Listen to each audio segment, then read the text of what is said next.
Hey, everybody, welcome to another episode of Necessity versus Commodity. I've got the amazing Ian Nelson on it. And I'm going to start off by saying right now, we're going to be talking about something super important with every business owner out there, whether you're brick and mortar, whether you're online, because it's about bringing clients to you. We're going to be talking about lead magnets, and they are becoming super, super important, super impactful for businesses because it's one of the most important things to take somebody who's never heard from you or been following you for a while to finally decide to, I am going to pay this person for something, and they get inside your system. And at that point, you can convert them or sell them other things at that time as well. And so we Yes. are actually going to do several different parts because we're going to make this one short and sweet for about 30 minutes. And then we're going to kind of probably do at least one, if not two more. We'll dive into more. So, Ian, welcome to have you on because you are amazing. You helped 100 different styles of businesses, bunch of different niches. You've got a passion like I do, which is helping fill sales calendars for clients and getting them money quickly, Yes. effectively, whether it's organically or email cold traffic. And so, welcome. And so, let's talk about lead magnets and let's just Yes. start with what they are from your point of view. Okay. So I don't know. I'm assuming many of them know, many of you guys that are watching know Alex Ramosi, and potentially have read 100 million. Yeah, yes, you got the acquisition.com hat. You potentially read 100 million leads. So in 100 million leads, Alex shares that a lead magnet is a complete solution to a narrow problem. And from what many have heard concerning like lead magnets, what first comes to mind is like PDFs, ebooks, guides, books, physical products, services, all sorts of things. I really want to focus on that core definition that it's a solution, Agreed. because it's not about what you have to offer that's free. Because I can create anything that's free and I think, oh, it'll be useful to my audience, when in reality it's the only things that matter to your client is if it gets them one step closer to where they're trying to go. And so a lead magnet to me is something that helps someone on their journey towards their own goals. It just helps them get one step closer. And usually it is free. And we recommend that it's free because free allows someone to gain a little bit more trust with us. Because here's the thing, we're in 2024, halfway through. Marketing and sales tactics have been shared consistently throughout throughout the years. We are in most of us that are in saturated markets. There are a ton of people out there that, even though they're not marketers themselves, they're getting marketed to all the time. They all, in some ways, It's like are over 50,000 hits a day per person.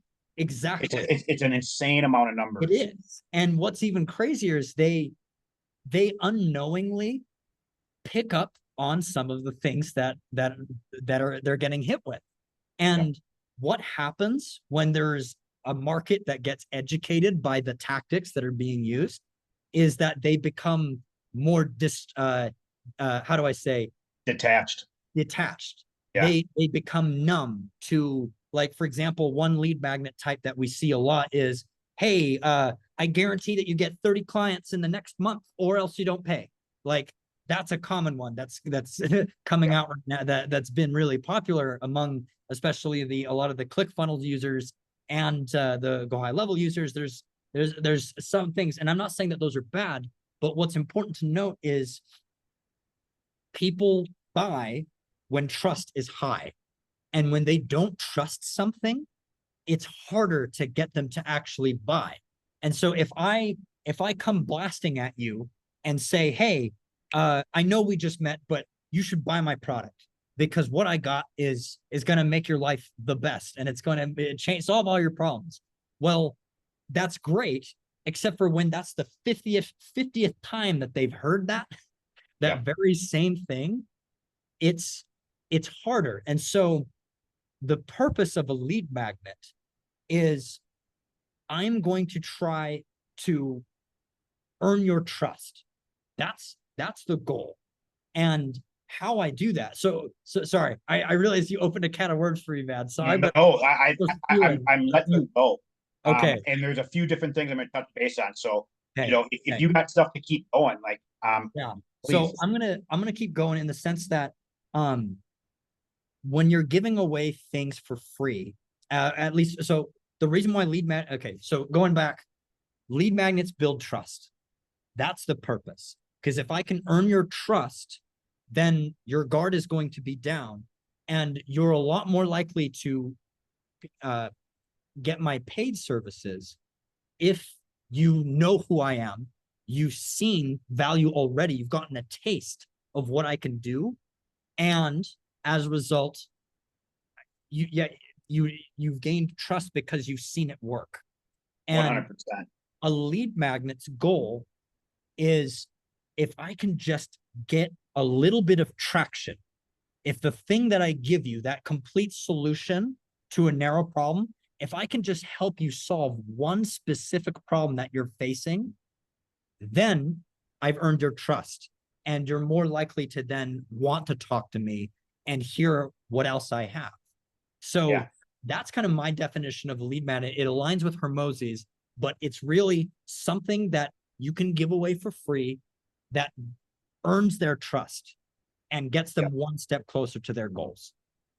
Yeah. And I call it it's almost a lead lever, Yeah. is what I kind of call it as. And then also, depending on how the lead magnet's set up, I sometimes call it, cash content, Yeah. as well, because some of it you can sell.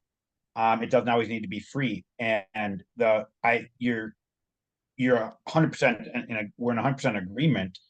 The purpose of all of this, number one, building trust. Because when you work with somebody, the key thing here is they get to learn from you and how your brain thinks a little bit more.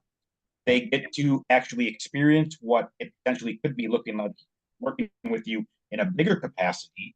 Yeah. More importantly, you just proved to them that, hey, you were able to solve a problem. And it's like, if we use like fitness, for example, I had 25 years of fitness experience. If I had a lead magnet and it was like how to drop 4 pounds in 10 days, and you follow this exactly, and they do that, guess what? That person is very highly likely to then reach out to me and go, hey, I need more help. Right. And that's the other purpose of the lead magnet, is to move them to another phase, to Yes. work with you differently as well. And Yes. that's why they're really important and have to be done right. Yeah. And you talking about picking a problem, and I want to get your opinion on this. Because if we look at, I talk with a lot of my clients about the ideal buyer journey, Yes. and every single business has different people in different phases of part of a buyer they are, whether they want to do a high ticket. They don't even know they have a problem, so they don't even care. They're problem aware, they're solution aware, all these little data points. Each one of them needs a different buyer's journey, which is why lead magnets are very important. And the reason why I'm asking, kind of prefaced all of that. So when you design a lead magnet, because you're amazingly good at it, you get amazing results with it. Um, when you look at a business and you're deciding to create a lead magnet, what problem? Because obviously, if we're looking at a high ticket offer, or a big problem type of situation, there's a Yes. lot of problems that are getting solved in there. So, how do you pick out that? Because I know there's different viewpoints. Yes. The things that I'm looking for when because step one, I need to find and define the customer journey. I need to understand exactly what you were talking about, where they are in their problem slash solution awareness. I need to know how aware they are, because if I know where they are, I can then build something to talk to them where they are. Because if I am at, let's say, I'm just going to say levels 1 through 5, okay? If I'm at level 1, if I had a lead magnet that talks to them at level 4, the people at level 1 aren't going to care. And Agreed. so I need to find and define those different levels. Now, my favorite types of lead magnets to build are when they're one step away from the buying decision, Yes, because agreed. because those people are already kind of informed. They are aware of a problem that they have, and they're actively looking for solutions. And the more that I can help them with those solutions in the beginning, the better it will be. One of my favorite examples of this as a lead man, and one of the things that I do also, Scott, is I love dissecting good lead magnets and Yep. explaining why they work. So one of them that's very unconventional and I never anticipated being strong, but it ended up working out really well, was a company called Crate and Barrel, which I'm sure many of you Yeah. have probably heard of if you're into furniture and stuff like that. So Crate and Barrel, high ticket, high end furniture. That's their whole spiel. So they analyzed their customer journey and they realized a very interesting thing. Before their audience purchases a couch, a table, outdoor furniture, whatever, they all went through a very common step, which was planning. And that step is painful because it takes a lot of time, takes a lot of effort, and many of them didn't really want to necessarily pay for an interior designer. Some of them do. The ones that are more Yep. wealthy could, but majority of their clients didn't necessarily hire an interior designer. They were doing it themselves. So Crate and Barrel looked at that and they're like, interesting. If we can serve them at that point, right before they purchase our stuff, we can help influence and guide them towards buying our things. So they created an amazing magnet, which is essentially called the design desk, where they will do interior design help completely free. Wow. Where essentially these people will come in, they get met with the designer physically goes to their home, maps out their entire home in 3D, and then from there, the designer and the clients can redesign their entire layout and home without having to actually move all the stuff. They have everything accurate and they can replace it. And naturally, there's going to be Crate and Barrel stuff in that design. And then 100%. they just work with the different budgets. And this is the beauty of what they did. They get over the budget objection that a lot of people have, because a lot of the times these clients, they don't know what's an appropriate budget for their goals. They don't know what it is. And so when you throw a high number out of context, it's scary to them, unless you're able to give them multiple options and show them multiple different ways to accomplish what they want to do.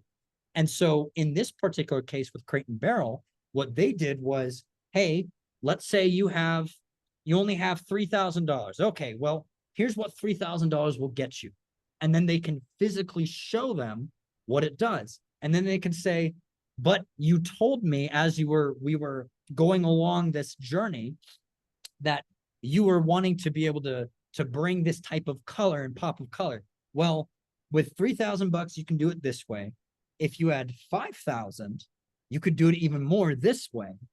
Or if you wanted to kind of go full pie in the sky, like type of deal, this is kind of the ultimate look. Which look better suits your budget right now?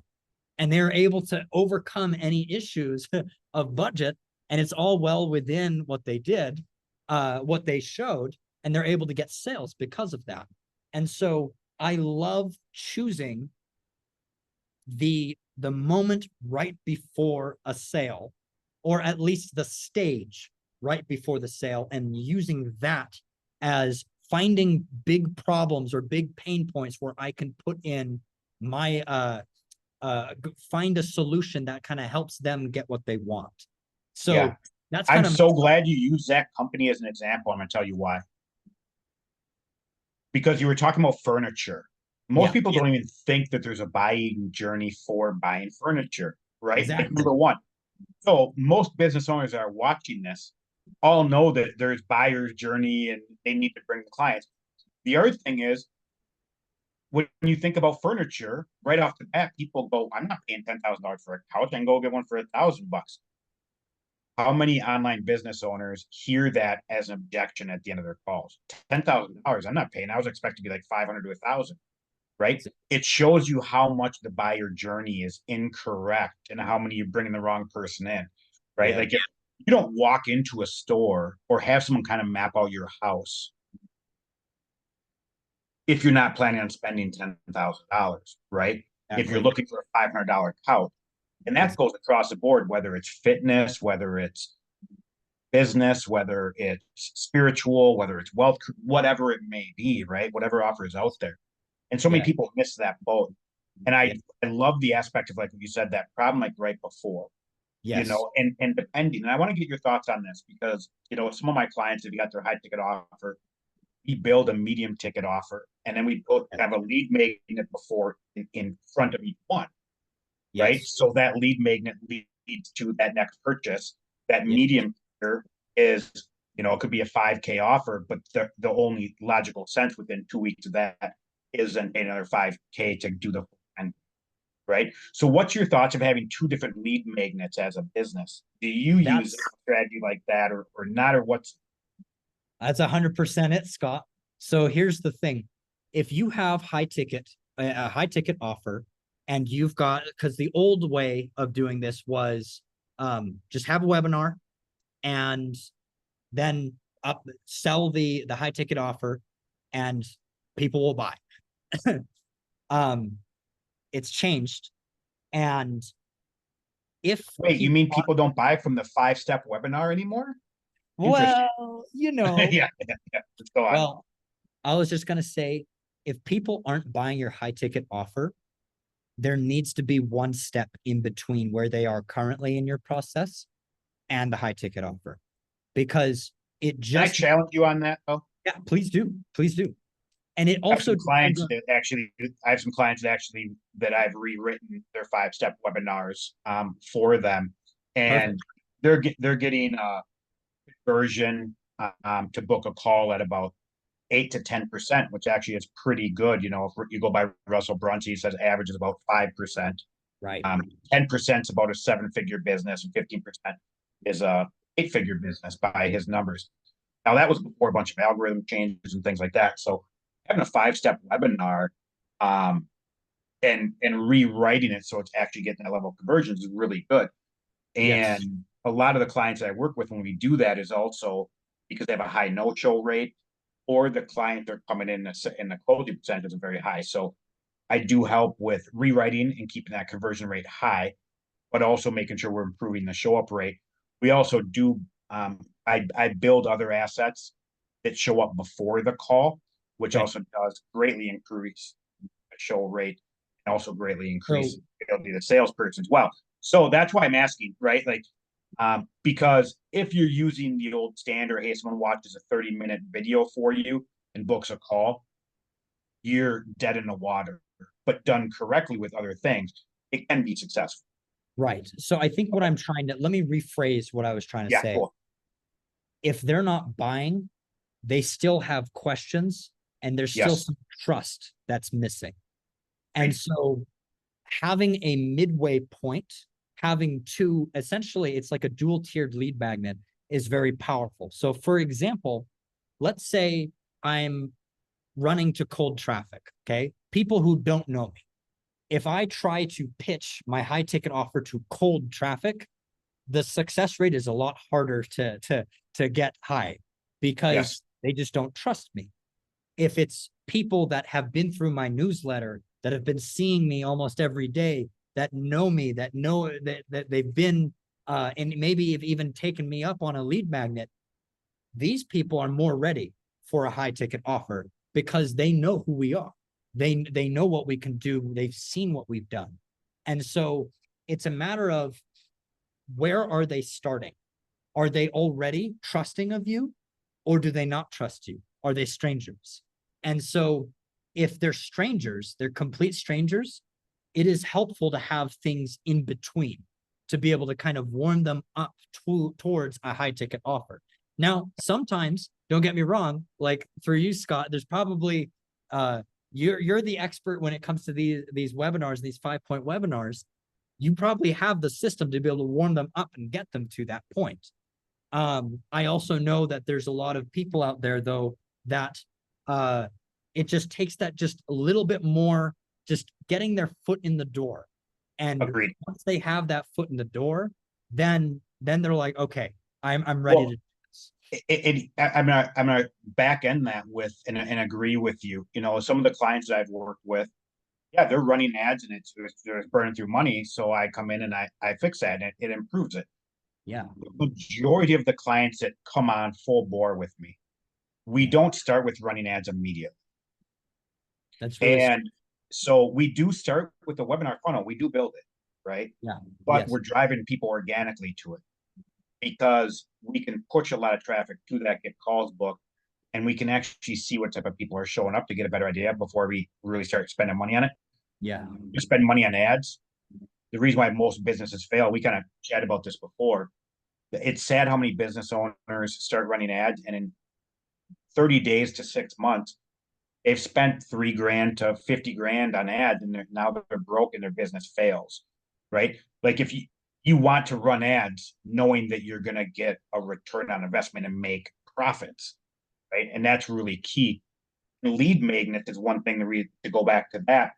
I love using lead magnets because it helps actually pinpoint some of the stuff to put in like a webinar type of funnel, right? We can talk about some of these pain points and different things. Um, One of the things kind of talking about, like you keep bringing up trust, which I agree more, right?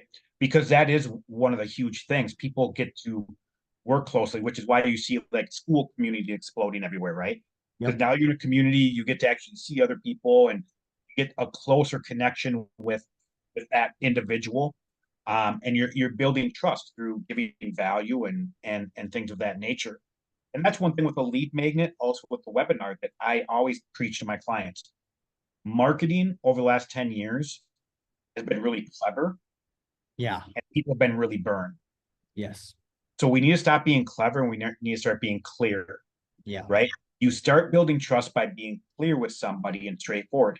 Even yeah, in some of the you know lead magnets, even the mid-tier to the high ticket, I'll have clients using verbiage of, hey, don't hire me, right? If you're going to hire me, it's going to be $40,000. right, But hey, guess what? I've got this thing for $500, which gives you the exact thing. yes, Right now, that's a powerful lead magnet, and now that makes sense. It's also it's being transparent, clear. It's letting people know a lot. That builds trust just subconsciously and consciously, right? yes, The other thing, is sometimes doing, hey, if you're looking at solving a $50,000 problem with a $97 product, this isn't for you, right, right? And here's why, right? And being clear with stuff, rather than like you said earlier, of, hey, I'm gonna get the whole thing 10 years ago. I'm gonna get you 100 qualified appointments. All of a sudden, people realize 100 qualified appointments was garbage, and it was this crap showing up. Now it was, hey, going to do this, not right, and everyone's not falling for it, and you have to understand that and stick out. And a lead magnet, like what you're talking about, the lower, less risky entry point, and that person is going, they took action, whether they put $1 down or not, they gave you information and got something from you, and now you have to build that trust. And all of it should, like you said, it should solve a problem very quickly, very specifically. And it's so important. And so many people do it completely wrong. yes, yeah. So It's Go ahead. talking about lead magnets, what's your framework when you're putting them together? So the first about like, are we talking like the actual magnet itself or the strategy in the offer? The strategy and the offer. Okay. So once I have found the customer journey and found the specific problems right before a someone's ready to buy, I then take those things and see how I can create something valuable enough for someone to act. So here's something that's important to know. Ebooks, guides, webinars, incredible for getting opt-ins, for getting booked appointments. I've found that giving little acts of service for one specific thing, those Thank you for saying that. Can generate booked appointments. And it's important to note this because a lot of people, when they think of magnets, I kind of touched on this at the beginning, they think only, oh, it's just a freebie. Here's my 10-step PDF guide to X outcome. And then a lot of the times what people will do is they'll then have a booked appointment thing right afterwards and says, oh, okay, now that you got that, book an appointment with us and we can skyrocket your business kind of thing. And yeah, that struggles to convert. And people are like, why was that the case? And the reality was because it was a bait and switch. Whereas if you're giving away something for free that enables that solves one specific point, it really helps. So for example, I'll give you let's use high ticket for example. So many high ticket coaching programs or offers done for you services, there's multiple pieces of it. Multiple pieces that that oftentimes walk them through from an A to B, A starting where you are to B where you are successful.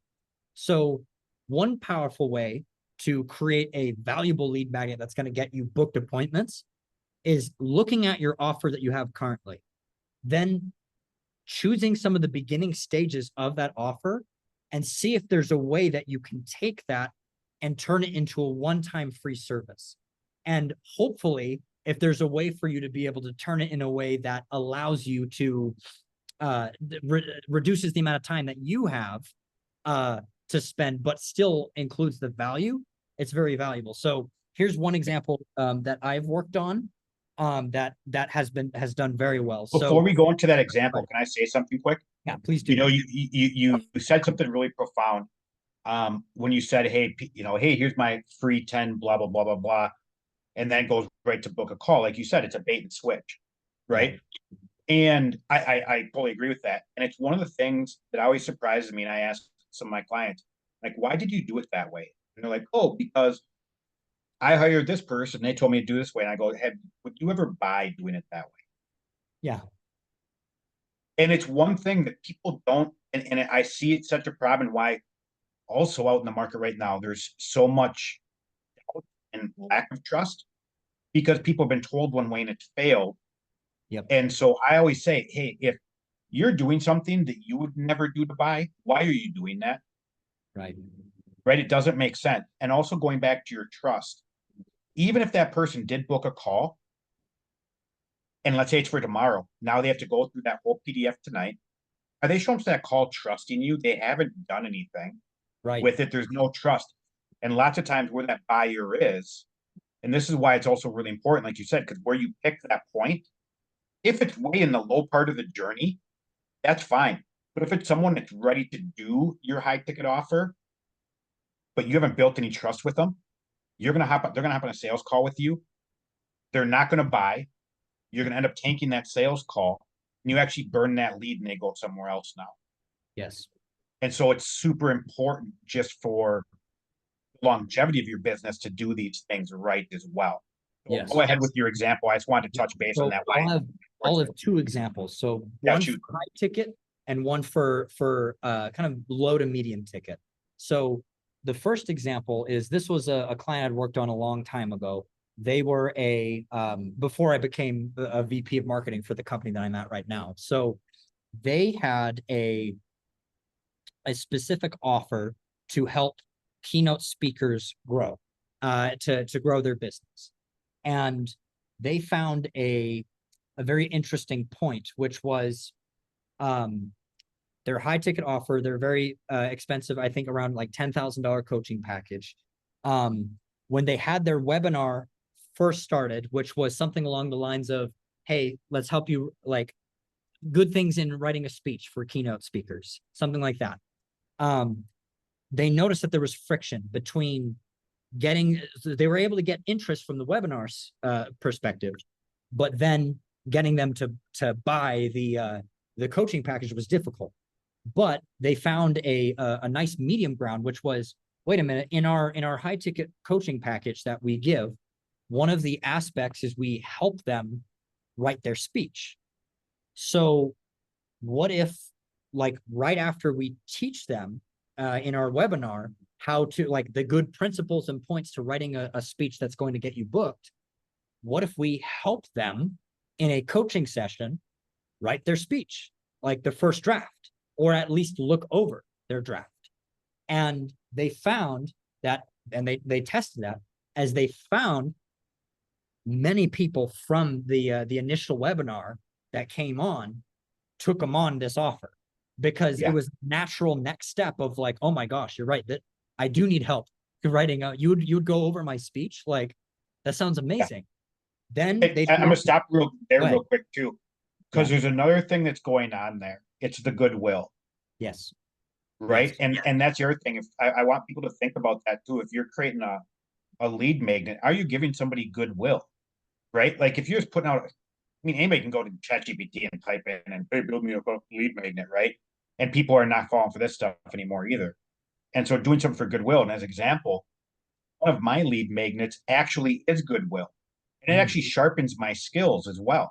I do enjoy it, just very time consuming. And it's a free funnel audit. Yes. In that free funnel, I will go through your whole funnel, watch all your videos. I will even listen to 1 to 3 sales calls. If I can get 2 that don't close, so I can hear the objection, so I can get a better understanding, it helps me figure out actually what's going through all the different data points, and also a close. Like, here you go, right? And there are a lot of people I've done it for, and they're intelligent enough and they've been in the game long enough that they can go make it by themselves and in changes. And I'll get messages like, dude, that's spot on. We went and made those changes. We went from, a 5% conversion to a 10%. Our no-show rate went from like a 50% no-show rate down to only 20% no-show rate. And we're closing at 35 instead of only 22. Amazing. Cool. Awesome. Congratulations, man. And like, if you need anything else, let me know. Right. Exactly. And other people are like, dude, I know how to fix this. I don't have time. Can you do it for me? 100% I can do it. That's exactly. I do it for you service, or a mentorship as well. And because I hate courses, I hate all the stuff that's out there, and your 8 to 12 weeks of watching videos. And no, I'll do it for you. I'll mentor you. So it's like when I went back into my fitness days, I told every one of my clients, hey, if you work for me for a year, you will never have to hire a personal trainer ever again if you don't want to. And all of my clients that I work with now too, that's why I call it a mentorship. I'm going to teach you everything that I know. So you never have to hire another coach unless it's something super specific, right?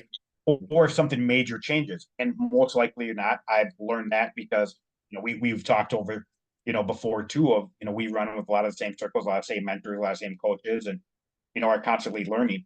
And most business owners don't have the ability to do that. So I just wanted to say that goodwill is so important. Yes. And if you're not doing it, because people can tell if you're doing a lead magnet just to try to get a buck from them, or just trying to sell them into the next thing. But if you do something that's very powerful. So yeah. And Ian, I was just going to need to jump. Yeah, I will have to, but I want to give my other example before I do.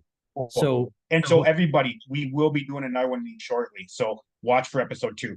Go ahead. Yeah, I just caught the time. I was just gonna say that goodwill, you just summed it up perfectly, Scott. Because here's the thing. When you do a little bit of goodwill, and some may ask, like, well, yeah, Ian, like, it's great that I'm giving away this free service, but doesn't that gonna cost me money and time? And the truth of it is, yes, it will. But at the same time, it will allow more people to come in to your world, and it's going to allow more people to trust you enough to buy your next thing. And it is a sacrifice of a little bit of time on your end, but you're able to help these individuals in a way that they're never going to forget. And if they don't forget you, because you are the one that helped them get traction, help them get one step closer, at the end of the day, if they don't buy, you can ask for a good review. And that then increases your social proof for the future. Or they buy from you because they're like, exactly what Scott said, I don't have time. I don't have time to do it, or I don't really want to do it. Can you help me with like handle these pieces? To which you can absolutely say, yes, I will absolutely help you with those particular pieces. The other example I wanted to give was so that's kind of like high ticket. There's also like low ticket. Now, when it comes to low ticket, I don't want to completely knock off like the PDF guides, the ebooks, those types of things, because what's important to note is those are still very good if you are reaching out to cold traffic. Because here's the thing, if I am someone who doesn't know you, I need to take a baby step. I need something that's a baby step. So with Mailbox Power, one of the things that we do that we have discovered, so we're a direct mail company. I'm not really going to go further into that. We do postcards. We give unlimited free postcards to Awesome. people that want to use it and leverage in their marketing. And we've learned for ourselves that that has been a powerful lead magnet, because there are a lot of people out there in real estate, insurance, and other types of businesses that use postcard marketing, and they spend a lot of money on postcards. So we realized, okay, well, how can we create our service to kind of better serve them? So one of our best performing lead magnets is, hey, are you a blank in a certain industry? Do you want to leverage unlimited free postcards? Just pay postage. We have a membership fee, and all members get all access to this. And it's something that's very powerful and that we've learned on the front end. So what I'm trying to say is a lead magnet is not exclusive to low ticket or high ticket. It's more about where are they in your customer's journey. If you have a high ticket offer, you're going to need to leverage more goodwill in some way, shape, or form to warm them up for a high ticket offer. If they're low ticket and very beginning, you can give something that's more consumable, easily consumed, because that's where they are at this point in stage. They need a baby step in order to trust you, versus if you go blasting. And I'm not saying that blasting like, hey, I can guarantee you qualified appointments. That is powerful. That is very powerful. But you have to pay attention to what your customers are seeing right now. If they're seeing 50 people saying the same thing that are all promising qualified leads in the first go, then you need to switch up your magnet. You need to switch up your offer, because you're just going to be you're going to be the same you're going to blend in versus stand out. And so 100%. so that's kind of what I wanted to share. And I'm looking forward to diving more into this subject. And I'm glad you left it like that, because it was one thing I was going to bring up too. The ability to create lead magnets, multiple of them really quick, you can test, right? Because over the course of 90 days, if you create 4, 5, 6 lead magnets, you're going to figure out which ones are the best.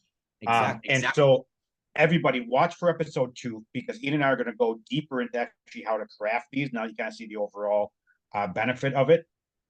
Ian, thanks for having jumping on. It's been a pleasure having you. I know you need to run. Congratulations on the growing family. It's amazing. And yeah, we'll connect later. We'll get everything booked and try to get something within the next week out to everybody too. And so if you need to find Ian or learn more, just in the comment section, put any comments, questions. There'll be links to find him as well. So hope you guys have a great day. And Ian, again, thank you very much. Absolutely.